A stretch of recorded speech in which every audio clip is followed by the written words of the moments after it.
Hi everyone, my name is Althea Jeline A. Miranda, and in this video, I'm going to tackle about life and works of Rizal in Group 5, which is the Lesson 3, Rizal's Interlude in Japan.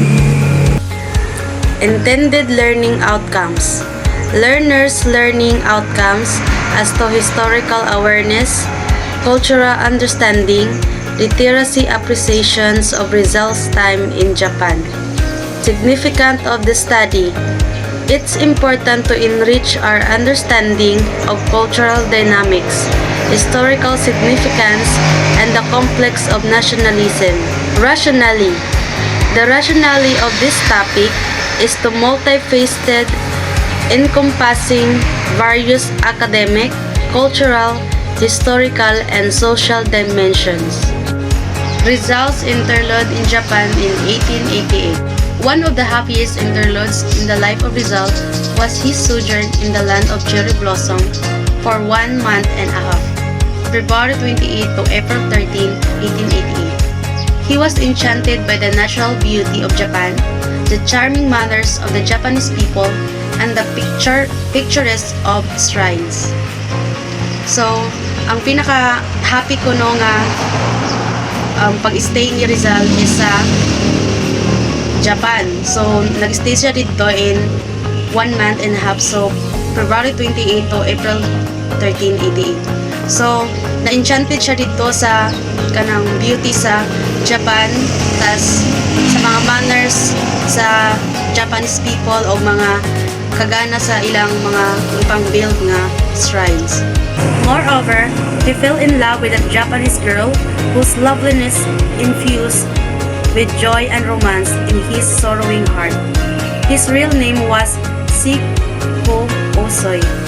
Rizal affectionately called her Osi-san. So, later on, sa report ni Miss Villamor, iyang itakol kung kinsa gadyon ni si Osi-san sa kinabog ni Rizal. Rizal arrived in Yokohama. So, di ba sa pag-arrive ni Rizal sa Japan is ningali dayon siya sa Yokohama. February 28, 1888, Tuesday in the morning, Rizal arrived in Yokohama. He registered at the Grand Hotel. So, pag-abot niya daw is nag-register din siya o kanang isang matulgan na hotel, which is ang Grand Hotel. The next day, he proceeded to Tokyo and looked a room to a Tokyo hotel, where he stayed from March 2 to 7. He was impressed by the city of Tokyo. Next that, he wrote to Professor Blumentritt, "The Tokyo is more expensive than Paris. The walls are built in cyclopean manner and the streets are large and wide." So, in a previous discussion, di ba kay si Professor Blumentritt is a closest friend ni Rizal. So, pag-arrive niya sa Tokyo Hotel is napadala na po siya suwat ni Professor Blumentritt, which is ninyo siya nga Tokyo kuno is more expensive than Paris.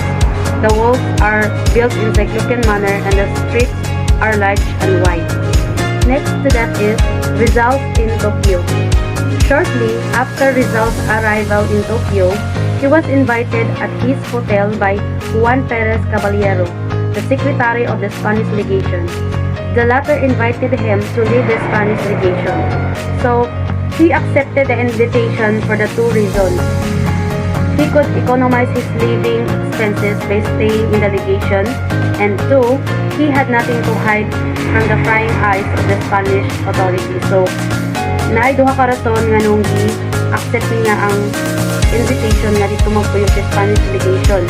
So, ang una is, he could economize his living expenses by staying at legation. So, ma-minimize ang expenses niya kung magpuyo siya dito sa Spanish legation. And then, two is, he had nothing to hide from the prying eyes of the Spanish authorities. So, wala daw siya ikatago sa mga mata sa mga Spanish authorities. And after that, on March 7, Rizal checked out of the Tokyo Hotel and lived at the Spanish legation. He and Perez Caballero became good friends. In a letter to Blumentritt, he described the Spanish legation as young, fine, and excellent writer, and unable to diplomat who had traveled much. During his first day in Tokyo, Rizal was embarrassed because he did not know the Japanese language. He looked like a Japanese, but he could not talk Japanese. Thus he wrote to Bloomsbury, "Here you have your friend, Rizal the wonder of the Japanese, who has the face of Japanese but does not speak Japanese. On the street, when I go shopping, people look at me and ill-educated children laugh because I speak a strange language. In Tokyo, very few persons speak English, but in Yokohama, many speak it. Some believe I am Europeanized Japanese who does not want to be taken as much." To avoid further embarrassment, Rizal decided to study Japanese language. Being a born linguistic, he was able to speak it within few days. He also studied the Japanese drama, which is the kabuki, arts, music, and judo. So, Japanese art of self-defense. He browsed in the museums, libraries, art galleries, and shrines. He visited in Meguro, Nikko, Hakone, Miyanoshita, and the charming village of Japan. So, para daw nga ma-avoid niya ang mga embarrassment, so nag-decide si Rizal nga mag-study siya og Japanese language. So, being born linguistic, he was able to speak it within few days. So, aside sa nag-study siya Japanese language, so nag-study po siya sa mga about sa Japanese like sa kabuki, arts, music, and judo. So, apil na sa diha ata ng mga self-defense. So, he browsed in the museum. So, ningato siya sa mga museum, libraries, art galleries, and shrines sa Japan. So, iyang givisit is mo ng Meguro, Nikko, Hakone, Miyanoshita. So, kani nga slide, so mao na ni dire makita ang picture nga mo niyang givisit. So, sa time nga napa siya sa Japan. Rizal and Tokyo musicians. In March 1888, it was a beautiful spring afternoon. Rizal was promenading in the street of Tokyo near in park. As he approached the park, Rizal heard the Tokyo band playing a classical work of Strauss. He was impressed by the super performance of the Western music. Rizal admired and wondered how Japanese people have assimilated the modern European music to extent of playing the beautiful musical masterpieces of the great European composers. Next to that, the band stopped playing. The musician descended from the bandstand and walked around from the rest. Some began to converse. To Rizal's amazement, they were talking in Tagalog. He approached them, inquiring in Tagalog, "Pasyano, taga saan po kayo?" The musicians were totally surprised and delighted to meet him. They told him they were Filipinos and the principal instrument in the band were playing only in the secondary instruments. Rizal's impression in Japan. Things were favorably impressed Rizal in Japan where 1. The beauty of the country. Its flowers, mountains, streams, and scenic panoramas. 2. The cleanliness, politeness, and industry of Japanese people. 3. The picturesque dress and simple charm of the Japanese women. 4.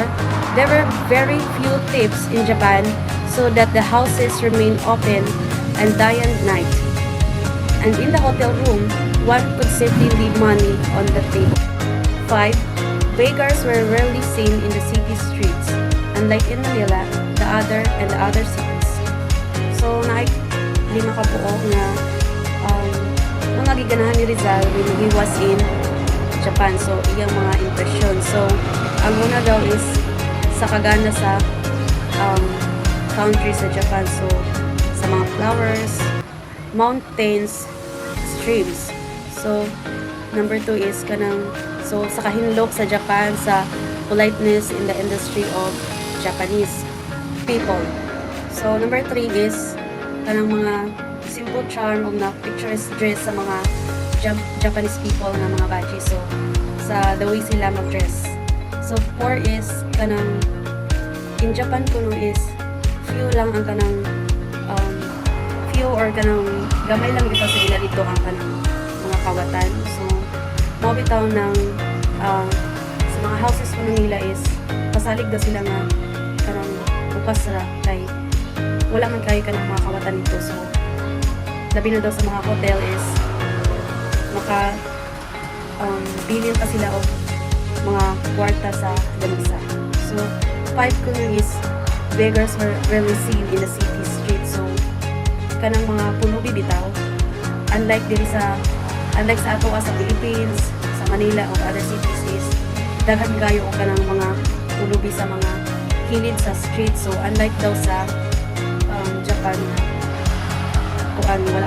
wala kayo mga pulubi sa inyo.